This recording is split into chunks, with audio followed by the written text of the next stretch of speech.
Martial arts में सबसे प्रमुख है कुंग फू और दुनिया में इसे सीखने की सबसे अच्छी जगह है चाइना। ये है मार्शल आर्ट्स ट्रेनिंग का एक स्कूल। इस तरह के सभी स्कूलों में सर्वोत्तम है शाओलिन टेम्पल।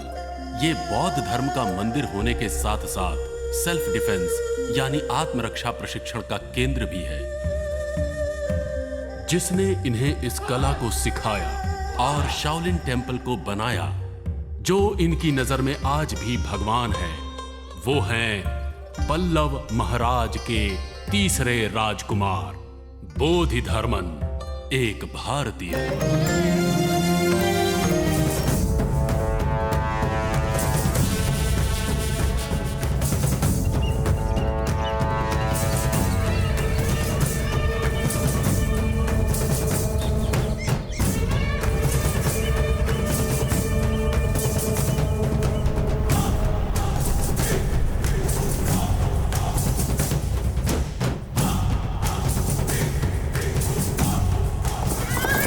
ये है पल्लव साम्राज्य का युद्ध प्रशिक्षण केंद्र।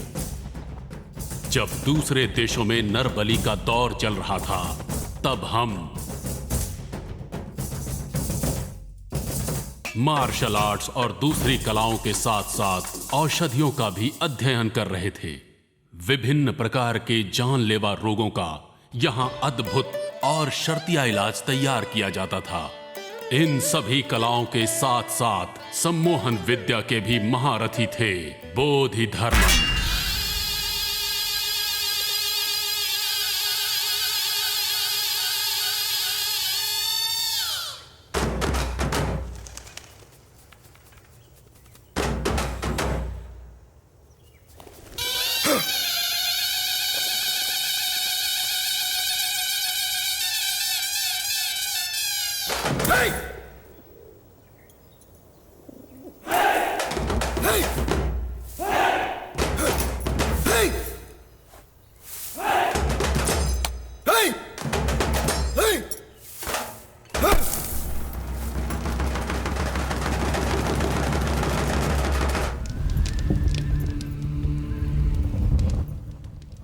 मार्शल आर्ट्स में महारत के साथ साथ ये पंच तत्वों को भी अपने वश में कर सकते थे। इन्होंने दैवी शक्तियों की सिद्धियों को भी हासिल किया। ये है वो दिन जब राजमाता के निर्देश के अनुसार बोधिधर्मन चीन के लिए रवाना हो रहे थे।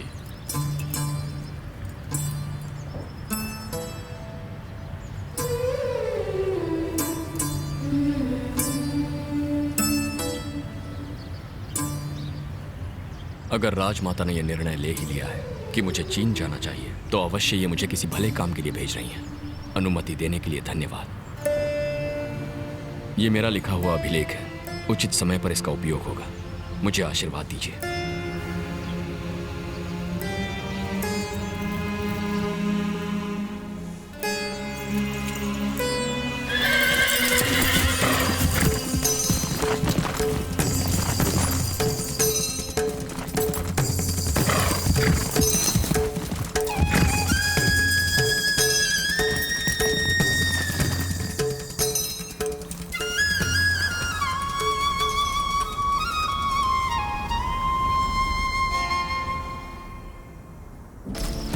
3 साल के कठिन सफर के बाद बोधिधर्मन चीन देश के नानयिंग गांव पहुंचे। इस गांव के ज्योतिषियों की भविष्यवाणी के अनुसार यहां बहुत बड़ा संकट आने वाला है।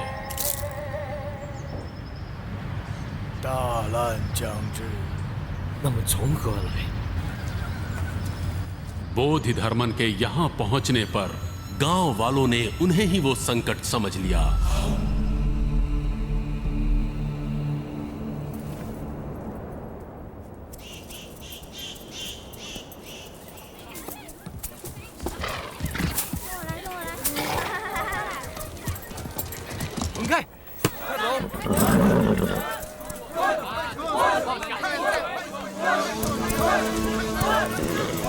उनके वहां से जाने पर गांव वालों को लगा कि संकट चला गया, लेकिन संकट तो अभी आने वाला था। एक जानलेवा महामारी के रूप में जिसने किसी को नहीं बख्शना था।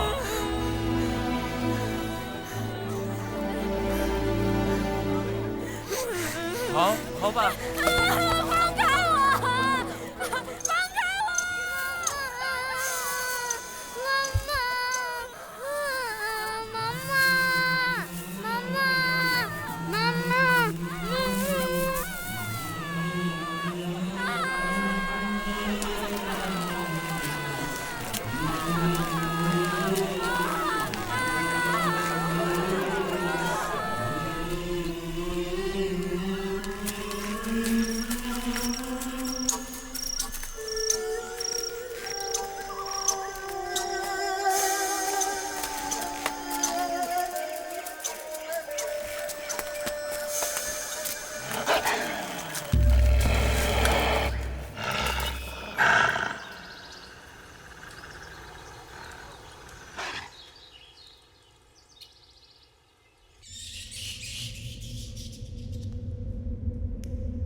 चीन के कई राज्यों से आए हुए चिकित्सकों को बोधिधर्मन ने औषधि की विशेषता सिखाई।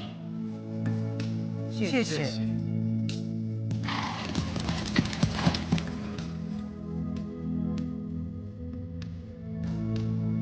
बीमारी से बचने के बाद उस गांव में एक और संकट आ गया।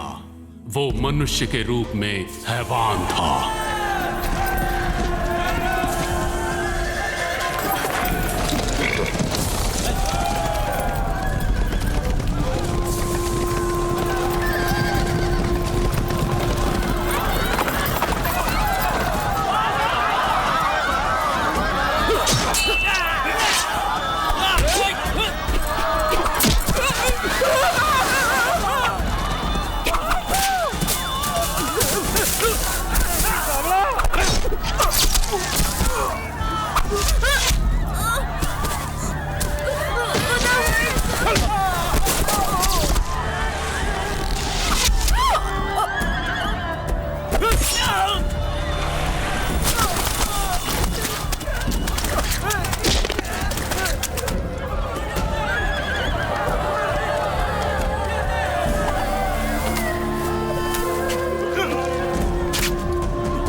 गांव वाले समझते थे कि बोधिधर्मन सिर्फ चिकित्सा पद्धति में ही माहिर हैं, लेकिन गांव वालों को ये बात बहुत जल्द पता चलने वाली थी कि ये आत्मरक्षा विद्या और सम्मोहन कला के भी बहुत बड़े उस्ताद हैं।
चीन के लोगों ने आज तक ऐसी आश्चर्यजनक युद्ध कला नहीं देखी थी और उन्होंने भी ये कला सीखने की मांग की।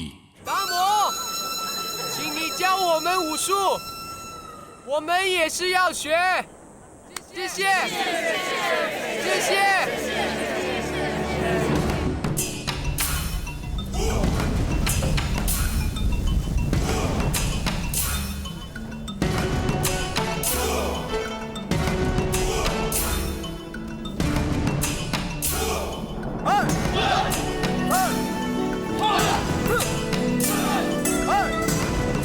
यहाँ के लोग बोधिधर्मन को प्यार से धामू बुलाते थे।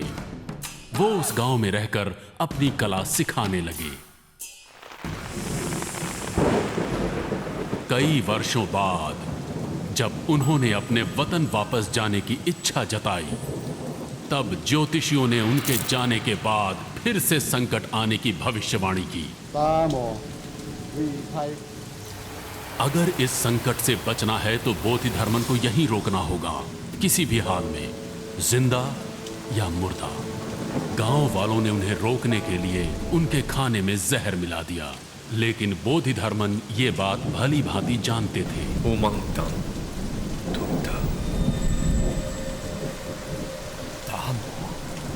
गांव वालों ने मांग की कि बोधिधर्मन के शरीर को उनके गांव में दफनाया जाए तो उनका देश बीमारियों और तमाम संकटों से मुक्त हो जाएगा। उनकी इस मांग को बोधिधर्मन ने स्वीकार कर लिया।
आज भी चाइना में बहुत सी जगहों पर बोधिधर्मन के बनाए हुए मंदिरों में उनकी पूजा की जाती है।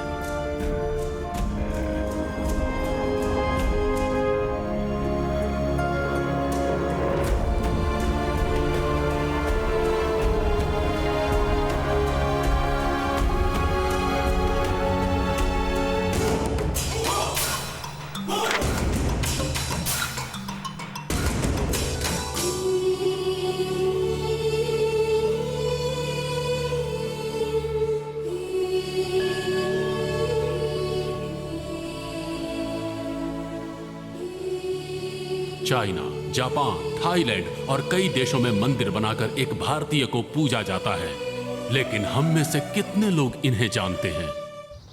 मैंने तो नहीं सुना। बोधिधर्मन, ये नाम भी नहीं सुना। कभी सुना नहीं। सॉरी, नहीं जानती हूँ। No idea. Oh, Damu, yeah, I know him. Kung Fu master, right? I love him. Yes, I know Bodhidharman. He's son of king in South India. नहीं पता। I know Damu master. He come from India. Bodhidharman, ये नाम ही मैं पहली बार सुन रही हूँ। Sorry, मुझे नहीं मालूम। हमारे देश से गई हुई और भूली हुई इस कला को कोई हमारे ही विरुद्ध इस्तेमाल करेगा तो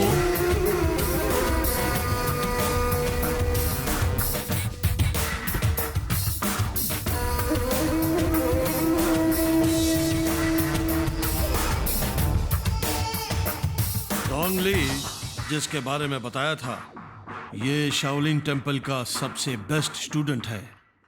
मिस्टर डोंगली, ये हमारे देश के चीफ साइंटिस्ट हैं। करीब 36 साइंटिस्ट ने 8 साल की मेहनत के बाद एक असाइनमेंट क्रिएट की है जिसका नाम है ऑपरेशन रेड। ये ऑपरेशन रेड इंडिया के खिलाफ है। अगर हम कामयाब हो जाते हैं तो 3 सालों में हम जो भी कहेंगे वही बन जाएगा लॉ इंडिया में। इंटरेस्टिंग। लेकिन एक लड़की की रिसर्च हम सब के लिए खतरा बन चुकी है। अगर उसकी रिसर्च कामयाब हो जाती है तो हमारा ऑपरेशन रेड किसी काम का नहीं रहेगा। इसलिए तुम इंडिया जाओगे, वहां उस लड़की को मारोगे और वापस आओगे। यह है तुम्हारी असाइनमेंट।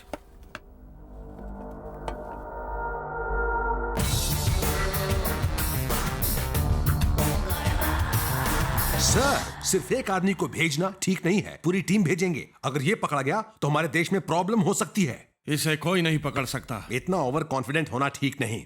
मुझे इस पर भरोसा नहीं है। वहां वो गार्ड दिखाई दे रहा है।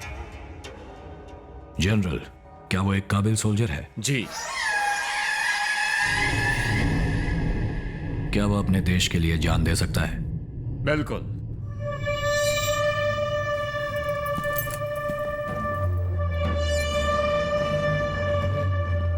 पर अब वो मेरे लिए जान देगा।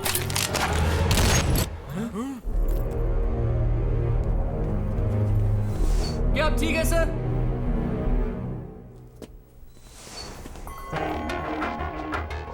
तो क्या तुम देश के लिए जान देना चाहते हो या मेरे लिए?